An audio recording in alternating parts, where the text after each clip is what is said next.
ሰላም ዲናችሁ በያላችሁበት ሁሉ ነገር ሰላም ነው።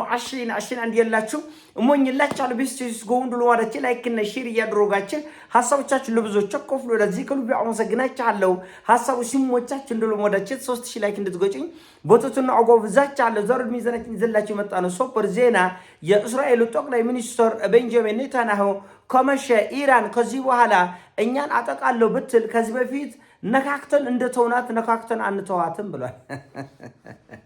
እና ኔታንያሁ ኢራን ከዚህ በፊት እኛ ላይ ላደረሰችው ውድመት የሰጠናት ዋጋ ከምንም አይቆጠርም፣ ካሁን በኋላ የምንወስደው እርምጃ አንጻር ሲታይ አልነካናትም ነው የሚባለው። ከዚህ በፊት ነካክተን ፎከት አከክ አድርገን እንደተውናት ኢራንን አንተዋትም አለ። ጅብ አሉ የማያውቁት ሀገር ሄደው ቁርበት አንጥፉልኛል። አሁን እነዚህ በአውሮፓ በኩልም በእስራኤል በኩልም በአሜሪካ በኩልም የምታየው ነገር ምን መሰለ? በቃ ዓለም ስለነሱ ምንም አያውቅም፣ ተታሏል፣ ጅል ነው፣ ዶደብ ነው፣ እንደዛ ነው የሚያስቡት። ልክ እኛ አፍሪካውያን እንደምናስበው ይመስላል። ሌላ ዓለም አልፏችሁ ሄዷል። አትዜ አሁን እናንተ ከእንቅልፋችሁ መባነን ከቅዠታችሁ መነሳት አልፈለጋችሁም እውነታውን። አሁን ኢራን ከዚህ በፊት ያ ሁሉ የወረደ ውርጅብኝ ያ ሁሉ እሳት ነካክተን አለ ቀለል አድርገው እና ኢራኖቹ እጃቸው በሰጨበታል። እውነቱ ለመናገር በእስራኤልና በአሜሪካ እጅ ያለውን እሳት በሙሉ አዝንበዋል። ከዚህ በኋላ ምንም የተለየ መሳሪያ ሊጠቀሙ አይችሉም። ከኒኩለር ጦር መሳሪያ በቀር በአሜሪካን በእስራኤል እጅ ላይ ምንም ነገር የለም። በቃ አውቅቷል። ራሱ እኮ ሲኤንኤን እኮ ነው ያለ አሜሪካ ባዶ እጅ አቋረች። እስራኤልን የምታስታጥቀው አሜሪካ ነች። አሜሪካ ራሱ ያላት የጦር መሳሪያ ከመችት ተመናምነው እርቃን ቆማለች ነው እየተባለ ያለ ራቁቷል። ከየት ታመጣለች ታዲያ እስራኤል? ለመሸጥም ያለችው አሜሪካ ነች፣ ለመስጦትም ያለችው አሜሪካ ነች። ዓለም በሙሉ ብሎ የመሳሪያ ነገር፣ የጥፋት ነገር፣ የቦምብ ነገር፣ የኩላሽ ነገር፣ የመድፍ ነገር ሲሆን መሳሪያ በሙሉ ዓለም አፉን ከፍቶ የሚጠብቀው ከአሜሪካ ነው። አሜሪካም ለራሴ የላት እንኳን ለእስራኤልና ለአውሮፓ የምታስታጥቅ። ዩክሬን አፏን እያዛጋች አይደለ እንዴ በመሳሪያ እጥረት? ታይቶም ተሰምቶ የፉከራ እንዴት እንደሚያቅልሽ ለዜና ራሱ ሰለቸ። እውነቱን ለመነጋገር አሁን ቢቢሲ አይሰለችም። ጠዋትም ማታም ከሰዓትም ዛሬም ነገም ብሬኪንግ ቀን ሙሉ ያወራል። እኔ ግን በቀን አንድ ወይ ሁለት ለመናገራችን አቁለሸልሽኝ፣ እውነት አቁለሸልሽኝ። አሁን ኔታንያሁ ወጥቶ ከመሸ ከዚህ በኋላ ነካክተን እንደተውናት ኢራንን ከዚህ በኋላ ነካክተን አንተዋትም፣ ካሁን በኋላ አይቀጡ ቅጣት የመጨረሻ ሰቅጣጭ ቅጣት ነው የምናደርሰው። ለማን ይሄ ወሬ ለማን እንደሆነ አይገባኝም። ኢራኖች እኮ አይናቸው ያያል፣ ጆራቸው ይሰማል። ኢራቅን ምን እንዳደረጋችሁት ልብ ያለው ሁሉ ልብ ብሏል በመላ ዓለም። ቻይኖች እቺን አይረስም። የኢራቅ ጣፈንታ የጋዛ ጣፈንታ ራሽያ ላይ ይደርሳል። ራሽያኖች ሌሊትና ቀን መሳሪያ እንደ ቂጣ ካልጠፈጠፉና የሚገባውን እርምጃ እስካልወሰዱ ድረስ ራሽያ ጣፈንታ እንደ ጋዛ ነው። የኢራን ጣፈንታ እንደ ጋዛ ነው። የቻይና ጣፈንታ እንደ ጋዛ ነው። ለዚህም ነው ቻይኖቹ እንቅልፍ አጥተው ሰውታች አለ ሰሞኑን 100 ጊጋዋይት የማይክሮዌቭ እንትን የሚለቅ ወደ ሰማይ የሚጎርም ነገር እና ሳተላይቶችን አቃጥሎ የሚጥል አጭሶ ጭስስ አርጎ ወደ መሬት የሚኮሰክስ መሳሪያ ሰርታለች ቻይና። እና እየተንቀጠቀጡ ነው አውሮፓኖች። ይህን እኮ ማምረት አትችይም ማለት እነሱ መስራት እነሱ እዛ ላይ መድረስ ስለማይችሉ ያላቸው አማራጭ ምንድነው? ቻይናን ወደኋላ መጎተት። ቻይና ምንድነው እንደዚህ ያለው መሳሪያ መጥተሽ ረበስ ጋቢር ሩባላ ተይ ይላል አውሮፓ ነች። እና አሁን እነሱ ሌላውን አደገኛ ዳይኖሶር አውሬ እሳት የሚተፋ አድርገው ለመሳል ይሞክራሉ። ኖ እውነታውን ዓለም ያውቃል። እንግሊዝ እኮ 171 የዓለማችን አገሮች እኮ ተቆጣጥራ ወራ ዘርፋ የሄደችው 171 በጣም ሰቅጣጭ። አሁን ዛሬ እንግሊዝ ቅዱሳን ጻድቃን መስላ ለመታየት የምትሞክረው ሙከራ ያስቃል፣ ይጎርማል። አሜሪካ እኮ ምን ያክል አገሮችን እንዳፈረሰች በዚህ 250 ዓመት ውስጥ አሜሪካ ከተመሰረተች 250 ዓመቷ ነው። ምን ያህል ሀገሮች ነው የፈረሱት?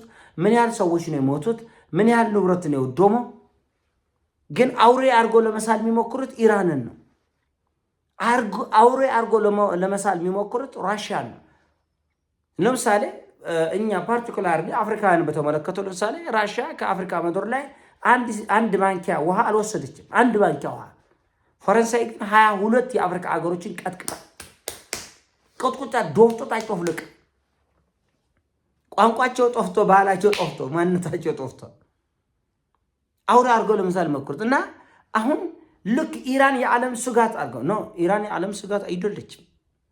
ማንንም ነክቶ አታውቅም። ቢያንስ በዚህ 50 እና 60 ዓመት ውስጥ በዚህ 70 እና 80 ዓመት ውስጥ የዓለማችን አጠቃላይ የሞት የእልቂት የጥፋት በአንደኛ ዓለም ጦርነት በሁለተኛ ዓለም ጦርነት ከዛ በኋላ በሚነሱ ጦርነቶች ሚሊዮኖች እንዲሞት የተደረገው በአውሮፓውያኖች እና በአሜሪካኖቹ አሻጥርና ትንቅንቅ ነው እና ሌሎች አገሮች እንዲፈርሱ ያደረጉ እነሱ ናቸው።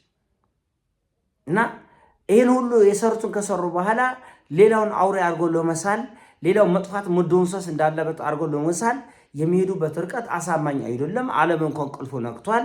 እነሱ ነው ከእንቅልፋቸው ያልነቁት። ቻይና በጣም አደገኛ ገዳይ አውዳሚ ወራሪ አጥፊ አድርጎ ለመሳል ነው ዓለም ነቅቷል ከእንቅልፉ። ኢራን በጣም አደገኛ መጥፎ ወራሪ አድርጎ ለመሳል ዓለም ነቅቷል ከእንቅልፉ። ራሽያ ማንንም ነቅቷ። ሰሜን ኮሪያ እኮ ማንንም እኮ የነካች አገር አይደለም። ምንም አገር እኮ አልነካችም። እና አሁን የነሱ አካሄድ ምንድን ነው? ኢራን ከዓለም እንድትጎለል ከዚህ በፊት ሌሎች አገሮች ሲፈርሱ የተባበሩ ሀገሮች በሙሉ አሁን የበኩላቸውን አስተዋጽኦ እንዲያደርጉ ተስፋ እያደረጉ ተስፋ አታደርጉ። ከዚህ በፊት ያፈረሷቸው አገሮች ዓለምን በማስተባበር ነው እንጂ በእናንተ ቴክኖሎጂና እውቀት አይደለም።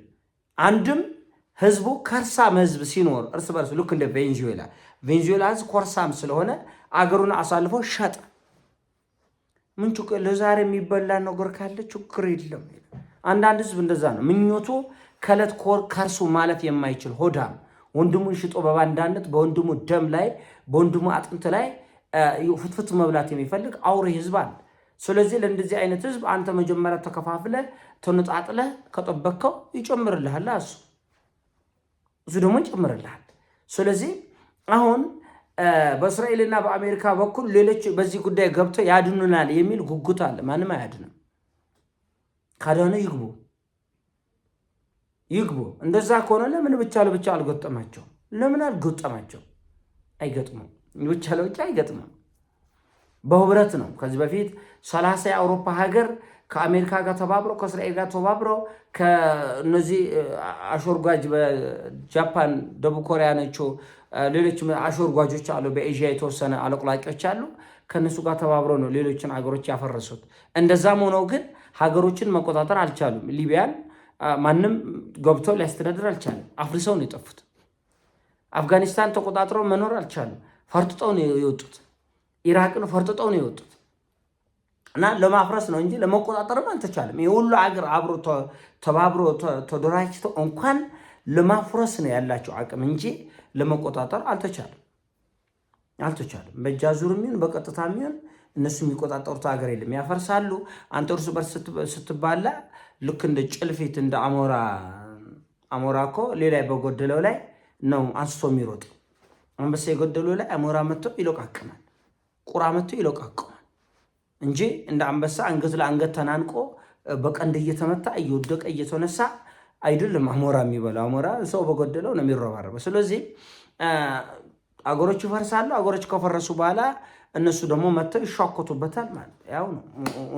ይሄ ነው ዓለም ላይ ያለው እውነት ይሄ ነው። ስለዚህ አሁን የኔታንያሁ ምኞት ኢራን ስትመታ ጎንበስ ብላ ኩርኩማን እንድትቀበል፣ መሰረተ ልማቷ ሲፈርስ ወዳጆቿ ሲመቱ ዝም ልትል የማይመስል ነው። ስለዚህ ባለው አቅም በተቻለ ኢኮኖሚያዊም ወታደራዊም ፖለቲካዊም አቅም ኢራን ያላትን ሁሉ አማጣ መዋጋት ግዴታ ነው።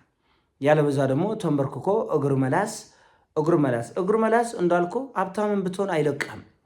አጎብዳጅነት በደም ካለ አሁን እኮ እነዚህ የባህረ ሰላጤ አገሮች ሀብታሞች ናቸው።